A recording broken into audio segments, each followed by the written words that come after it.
ശ്രീ സ്വരാജ്, ഇവിടെ ഈ അന്വേഷണമെല്ലാം ഈ തെരഞ്ഞെടുപ്പ് വരെ പോകും, കാരണം ഇത് രാഷ്ട്രീയമാണ് എന്നൊരു നിലപാട് കേരളത്തിൽ പ്രബലമായ LDF തന്നെ രണ്ടാമത്തെ കക്ഷിയുടെ സംസ്ഥാന സെക്രട്ടറി നിലപാടെടുത്തിട്ടുണ്ട് ആഴ്ചകൾക്ക്, ഒരുപക്ഷെ മാസങ്ങൾക്ക് മുമ്പ്. CPM-ഉം ഈ പല രാഷ്ട്രീയ ലക്ഷ്യത്തെയും തുറന്നു കാണിക്കാനുള്ള ശ്രമം നിങ്ങൾ നടത്തുന്നുമുണ്ടല്ലോ. ഇപ്പം നേരത്തെ ശ്രീ ശബരിനാഥൻ ഒരു കാര്യം സൂചിപ്പിച്ചതിൽ, ഈ ശിവശങ്കറെ ആദ്യത്തെ ദിവസങ്ങളിൽ തന്നെ സസ്പെൻഡ് ചെയ്തുകൊണ്ട് 17/7 ഒരു ഉത്തരവ് വരുമ്പോൾ അതിൽ തന്നെ കൃത്യമായി പറഞ്ഞിട്ടുണ്ട്, with immediate effect pending completion of disciplinary proceedings. അവിടെ പ്രഥമദൃഷ്ടിയാ തന്നെ ഈ സർവീസ് ചട്ടലംഘനങ്ങൾ കണ്ട ശേഷമാണ് ഈ നടപടി വന്നത്. അതിനുശേഷം യഥാർത്ഥത്തിൽ ഈ വ്യാജബിരുദമുള്ള ഒരാളെ നിയമിക്കുക എന്നൊക്കെ പറയുന്നത് കുറ്റമല്ലേ? ഇവിടെ തൊഴിൽ തട്ടിപ്പ് എന്നൊക്കെ പറഞ്ഞാൽ അകത്ത് കിടക്കേണ്ട കുറ്റമാണ്. എന്താണ് യഥാർത്ഥത്തിൽ ഈ കമ്മിറ്റി തന്നെ കണ്ടെത്തിയത്?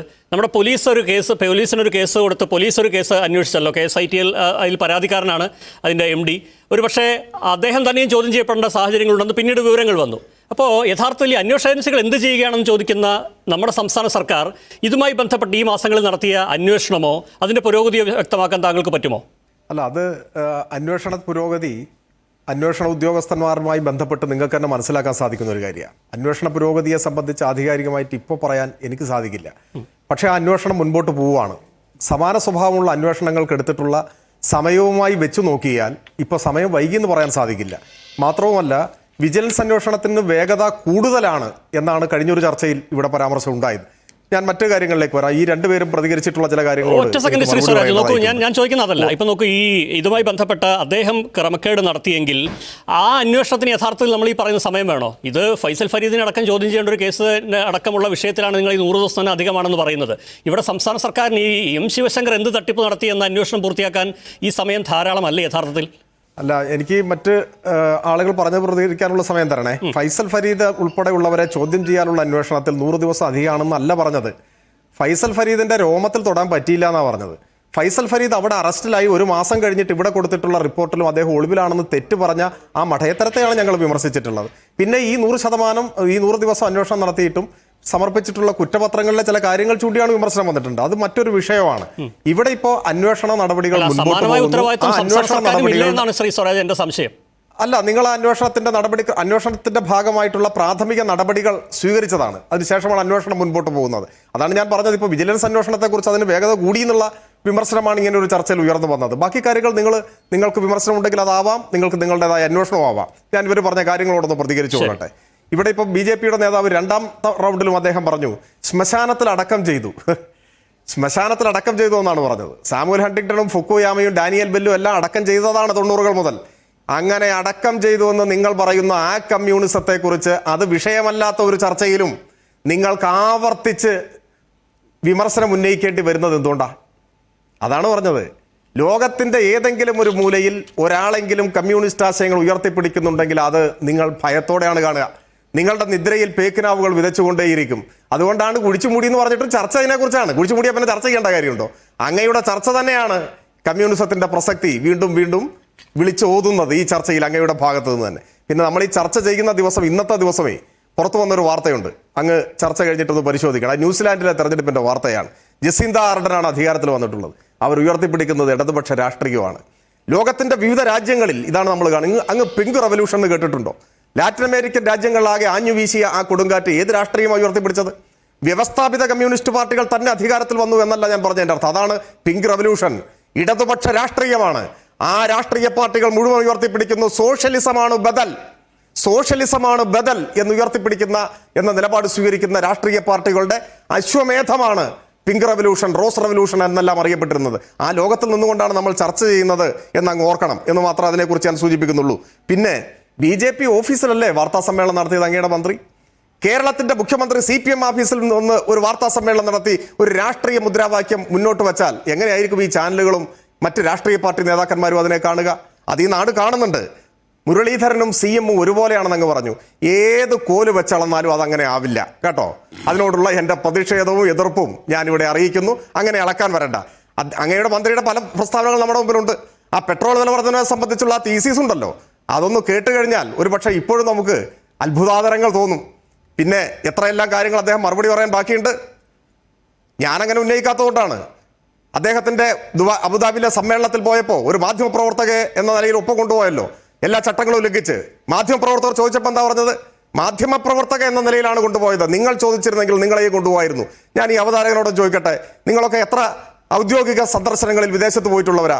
നിങ്ങൾ മന്ത്രിയോട് പോയിട്ട് ചോദിക്കുകയാണോ ചെയ്യുക, എന്നെ കൊണ്ടുപോവോ, ഞാനും വന്നോട്ടെ, അപ്പോഴാണോ കൊണ്ടുപോകാറ്? ഇതിനൊക്കെ ഒരു വ്യവസ്ഥയില്ല രാജ്യത്ത്. ഇതെല്ലാം ലംഘിക്കുകയല്ലേ ചെയ്യുന്നത്.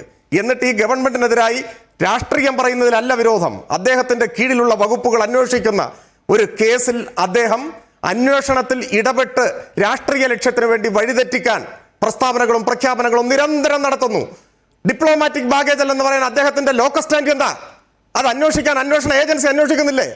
അന്വേഷണ ഏജൻസിയുടെ മുകളിലല്ല മന്ത്രി അന്വേഷണം നടക്കുന്ന ഘട്ടത്തിൽ.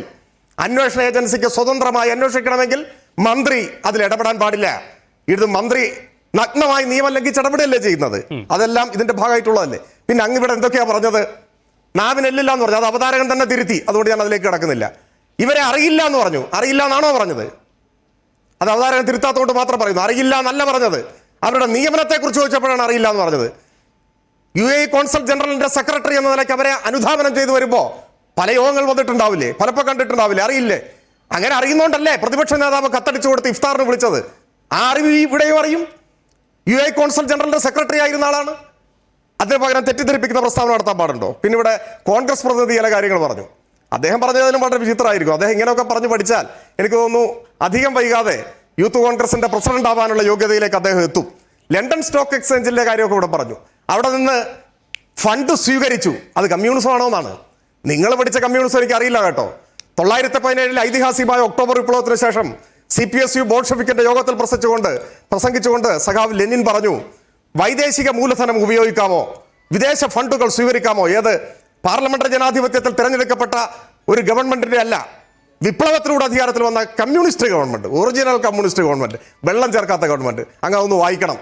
വൈദേശിക ഫണ്ടുകൾ ഉപയോഗിക്കാമോ എന്ന വിഷയത്തിൽ 1917 വിപ്ലവത്തിന് ശേഷം 19 ലെനിന്റെ പ്രസംഗമുണ്ട്.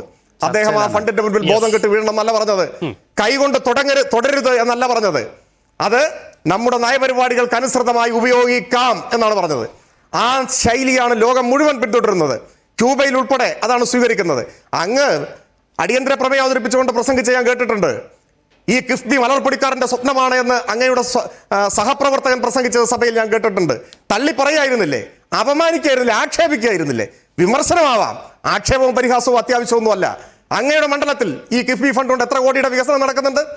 നിങ്ങളുടെ നിയോജക മണ്ഡലത്തിന്റെ മുഖച്ഛായ മാറുമായിരുന്നോ ഈ കിഫ്ബി ഇല്ലായിരുന്നെങ്കിൽ? ഈ അവസരവാദം അനർഗളം പറഞ്ഞ് അപഹാസ്യനാവാനുള്ള അങ്ങയുടെ അവകാശത്തെ ഞാൻ തീർച്ചയായിട്ടും മാനിക്കും. പക്ഷെ ജനങ്ങളത് കേൾക്കുന്നുണ്ട് എന്ന് മനസ്സിലാക്കണം. നിങ്ങളുടെ നിലപാട് ഉറച്ചു നിൽക്ക്. കിഫ്ബി ഫണ്ട് വേണോ വേണ്ടേ ആ കാര്യം പറഞ്ഞു. ഒന്ന് രണ്ട് കാര്യം കൂടി സൂചിപ്പിച്ച് അവസാനിപ്പിക്കാം. ഇവിടെ കേരള കോൺഗ്രസിന്റെ കാര്യം പറഞ്ഞു. കേരള കോൺഗ്രസ് മുമ്പ് ഇടതുപക്ഷത്തിന്റെ ഭാഗമായിരുന്നു. നിങ്ങളുടെ നേതാക്കന്മാർ നല്ലൊരു പങ്കുള്ള കോൺഗ്രസ് ഇടതുപക്ഷത്തിന്റെ ഭാഗമായിരുന്നില്ലേ? കേരളത്തിലെ മുന്നണി രാഷ്ട്രീയത്തിന്റെ ചരിത്രമൊക്കെ സമയം കിട്ടുമ്പോൾ ഒന്ന് വായിക്കണം, പഠിക്കണം. അങ്ങോട്ട് വന്നാൽ സ്വീകാര്യമാണ്, ഇങ്ങോട്ട് വന്നാൽ അസ്വീകാര്യമാണ്. ഞങ്ങൾ അവരെ എതിർത്തത് നിങ്ങളോടൊപ്പം നിന്ന് തെറ്റായ നടപടി സ്വീകരിച്ചപ്പോഴാണ്. ഏതാളെയും തെറ്റായ നടപടിയിലേക്ക് കൊണ്ടുപോകുന്നവരാണ് നിങ്ങൾ. നിങ്ങളുടെ കൂടെ നിന്ന് തെറ്റായ നടപടി സ്വീകരിച്ചപ്പോഴാണ് എതിർത്തത്. ഞങ്ങളുടെ കൂടെ വന്നിട്ട് തെറ്റായ നടപടി സ്വീകരിച്ചാൽ നിങ്ങൾക്ക് എതിർക്കാം. നിങ്ങൾ എതിർക്ക്. എത്ര രാഷ്ട്രീയ പാർട്ടികൾ ഇവിടെ മുന്നണികൾ അങ്ങോട്ടും ഇങ്ങോട്ടും മാറിയിട്ടുണ്ട് വിവിധ സന്ദർഭങ്ങളിൽ. നിങ്ങൾ പുറത്താക്കിയ കൂട്ടരല്ലേന്ന്. പിന്നെ നിങ്ങൾ എന്താ കൈകാലിട്ടടിക്കുന്നത്? ഞങ്ങളെ സ്വീകരിച്ച തെറ്റാണെങ്കിൽ ആ തെറ്റ് ഞങ്ങൾ അനുഭവിച്ചോളാന്നേ. നിങ്ങൾക്ക് എന്താ പ്രശ്നം? അതുപോലെ ബീഹാർ സീറ്റിന്റെ കാര്യം അതുകൂടി പറഞ്ഞ് അവസാനിപ്പിച്ചോട്ടെ. ബീഹാറിലെ സീറ്റിന്റെ കാര്യം പറഞ്ഞു. ഇപ്പോഴും ഇങ്ങനെയൊക്കെ പൊങ്ങച്ചത്തരം പറയാൻ നിങ്ങൾക്ക് സാധിക്കൂ കേട്ടോ. ബീഹാർ ഭരിച്ച പാർട്ടിയല്ലേ അങ്ങയുടെ പാർട്ടി? ഇന്ത്യ മുഴുവൻ ഭരിച്ച പാർട്ടിയല്ലേ പാർട്ടി? എന്നിട്ട് ബീഹാർ ഞങ്ങൾക്ക് സീറ്റ് കുറഞ്ഞു. ഞങ്ങൾ പണ്ടും അവിടെ ചെറിയ കൂട്ടരാന്നേ. നമ്മുടെ തൊട്ട് കിടക്കുന്ന ഈ തമിഴ്നാടും കർണാടകയും നിങ്ങളുടെ പൊന്നാപുരം കോട്ടകളായിരുന്നില്ലേ? എവിടെ ഇപ്പൊ നിങ്ങൾ അവിടെയൊക്കെ നിൽക്കുന്നത്? ഭക്തവത്സലത്തിന് ശേഷം അരനൂറ്റാണ്ടായിട്ട് തമിഴ്നാടിന്റെ മണ്ണിൽ ഒന്ന് നിവർന്നു നിൽക്കാൻ കഴിഞ്ഞിട്ടുണ്ടോ?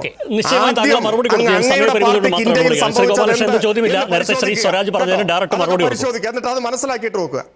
എനിക്ക് ഇവിടുത്തെ ഇടതുപക്ഷ പ്രതിനിധി പറഞ്ഞതിനോട് ഞാൻ യോജിക്കുന്നു. ജനങ്ങളിത് കാണുന്നുണ്ട് എന്ന് തന്നെ എല്ലാവരും ചിന്തിക്കണം. ഞാനൊരു ജനാധിപത്യത്തിൽ വിശ്വസിക്കുന്ന ആളാണ്. ലോക ജനതയ്ക്ക്, പ്രത്യേകിച്ച് കേരളത്തിലെ കണ്ണൂരുകാർക്കൊക്കെ ക്യാപിറ്റൽ പണിഷ്മെന്റ് വിധിക്കുന്ന കമ്മ്യൂണിസത്തോടെ എനിക്ക് ഭയമുണ്ട്. സത്യമാണ്. കാരണം ജനാധിപത്യമില്ലാതെ ഏകാധിപത്യം മാത്രമുള്ള കമ്മ്യൂണിസത്തോട് ജനാധിപത്യ വിശ്വാസികൾക്ക് ഭയം ഉണ്ടാവും. അത് സ്വാഭാവികമാണ്. ആ ഭയം എനിക്കുണ്ട്. നേരത്തെ പി ജയരാജനെ കുറിച്ച് പറഞ്ഞപ്പോൾ ഇടതുപക്ഷ പ്രതിനിധി വാചാലനായി. അദ്ദേഹത്തിന് ഹൃദയമേ ഇല്ല എന്ന് വിശ്വസിക്കുന്ന ഒരാളാണ് ഞാൻ. അതെന്തായാലും പോട്ടെ. അദ്ദേഹം 2-3 പോയിന്റ് ഇവിടെ പറഞ്ഞു. വി മുരളീധരൻ പത്രസമ്മേളനം നടത്തി BJP ഓഫീസിൽ. അതാണ് ഞങ്ങളുടെ അന്തസ്.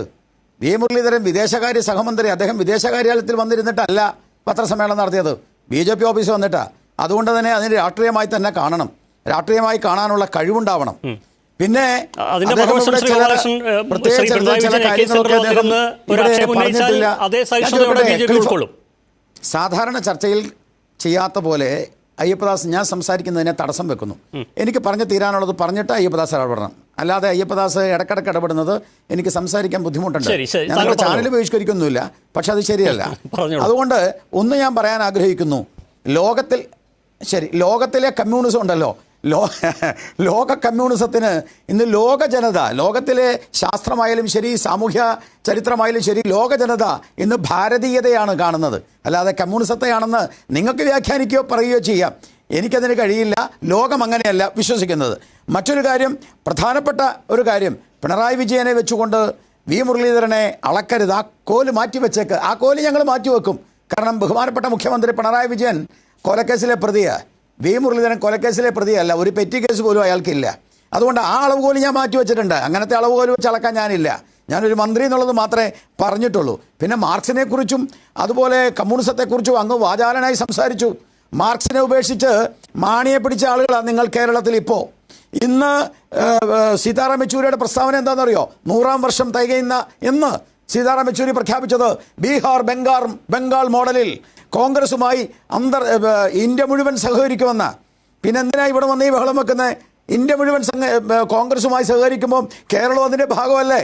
അതിൻ്റെ കൂടെ അങ്ങ് പോയാൽ പോരെ? ശബരിനാഥും പ്രതിപക്ഷ നേതാവും എല്ലാം ഒരുമിച്ചങ്ങ് പോയാൽ പോരെ? ഇത് സീതാറാം യെച്ചൂരി പറഞ്ഞാൽ, ഞാൻ പറഞ്ഞതല്ല, സ്റ്റേറ്റ്മെൻറ്റ് വന്നിട്ടുള്ള പത്രങ്ങളിൽ. അപ്പോൾ മാർക്സിനെ ഉപേക്ഷിച്ച് മാണിയെ പിടിച്ചപ്പോൾ കഴിഞ്ഞ പ്രാവശ്യം മാണിക്കെതിരെ ഇവിടുത്തെ ഇടതുപക്ഷ പ്രതിനിധി, ഇന്ന് ഈ ചർച്ചയിൽ പങ്കെടുക്കുന്ന ഇടതുപക്ഷ പ്രതിനിധി പ്രസംഗിച്ചതൊക്കെ യൂട്യൂബിലുണ്ട്. ഞങ്ങളൊക്കെ കേൾക്കുന്നുണ്ട്, കണ്ടിട്ടുണ്ട്. മാണിയുമായി ബന്ധപ്പെട്ട വിഷയത്തിൽ, മാണിയുടെ നോട്ടെണ്ണുന്ന മെഷീനുമായി ബന്ധപ്പെട്ട വിഷയത്തിൽ ഇപ്പം മാണിയുടെ സ്വീകരിച്ചു, മാണിയുടെ മകനെ സ്വീകരിച്ചു. നോട്ടെണ്ണുന്ന മെഷീൻ AKG സെൻറ്ററിൽ കൊണ്ടുവച്ചിട്ടുണ്ടോ എന്ന് എനിക്കറിയില്ല. അപ്പോൾ ഞങ്ങൾക്കെന്തുമാകാം. അതാണ് കമ്മ്യൂണിസം. അതാണ് കമ്മ്യൂണിസ്റ്റ് പ്രത്യയശാസ്ത്രത്തിൻ്റെ അടവ് നയം. ആ അടവ് നയം തീരെ വശമില്ലാത്ത ആളാണ് ഞാൻ.